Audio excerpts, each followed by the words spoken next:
Fix It Tony here. So we have my nephew's 2025 Dodge Ram 1500. This has the new low output turbo. I say low output, but it's actually pretty standard output. The SST is what they call it. So this is a four-wheel drive model. And as you can see, there's a lot different things going on down here. Unfortunately, we're noticing some quality issues.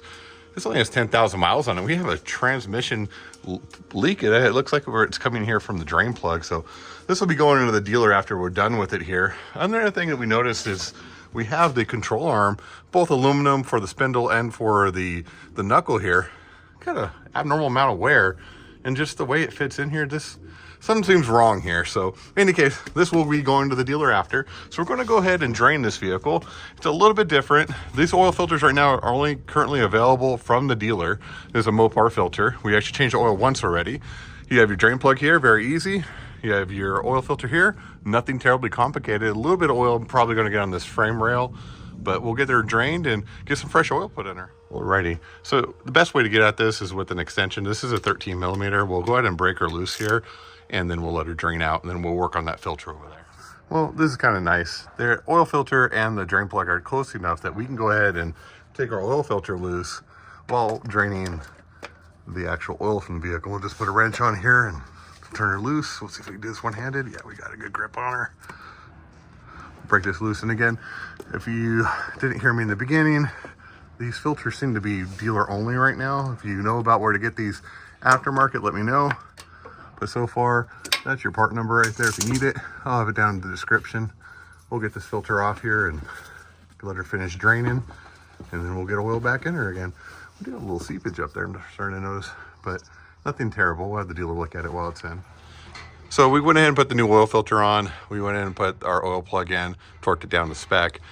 For those who watched my video, and I'll put it in the description here, for the 4x4 previous generation on the Ram that uses the Hemi, you'll know, I'm not totally sold on these new turbo engines, but I will tell you, this is much easier. You do need a little bit of oil here on the frame rail, but honestly, it's nothing compared to the amount of oil you end up getting on the oil filter that's way up here and hard to get to on the 4x4 with the Hemi. So superior design, yes. They did make it a little bit easier for us, yes.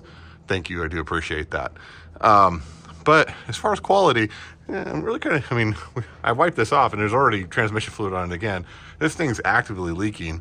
And supposedly, from what I hear from the dealers, this is a known problem. So they're selling these trucks with leaky transmission pans. Go figure that out. Not really sure why they would do that, but they are.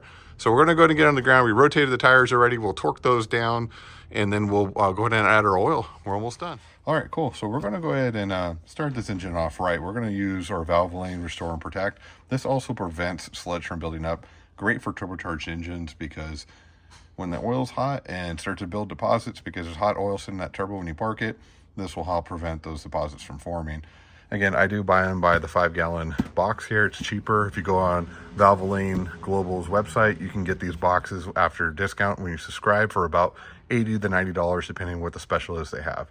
So much, much better deal. And you get 4 by 5 gallons, which is equivalent to 4 of these bad boys. All right, so there you have it. This engine does take 7.5 quarts. The beauty of using those jugs is that I can refill this bottle every time and put exactly what I need. So 1 5-quart and then 2.5, dump it in, good to go. And these bottles are nice because they have a siphon in the top here that makes it easy to pour it without having to kind of angle yourself or whatnot. So we're going to go ahead and button her up here. We got everything tightened up. We're start her up, check the oil level here. Okay, so now we're in the truck. So we're going to go ahead and reset our oil change light. Again, we're just going to push OK to reset. And then it's going to ask us to hold on to it. And boom, that's all it takes. These newer trucks, the oil level is actually done through this meter right here. So what we've learned is you got to give it a few minutes. Like right now it says it's at 3/4.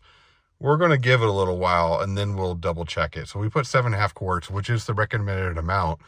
We've noticed that you put 7.5 in, you let it cycle 2 or 3 times, and then it'll show full. So these are kind of finicky a little bit. I'm not a big fan of them, but it is what it is.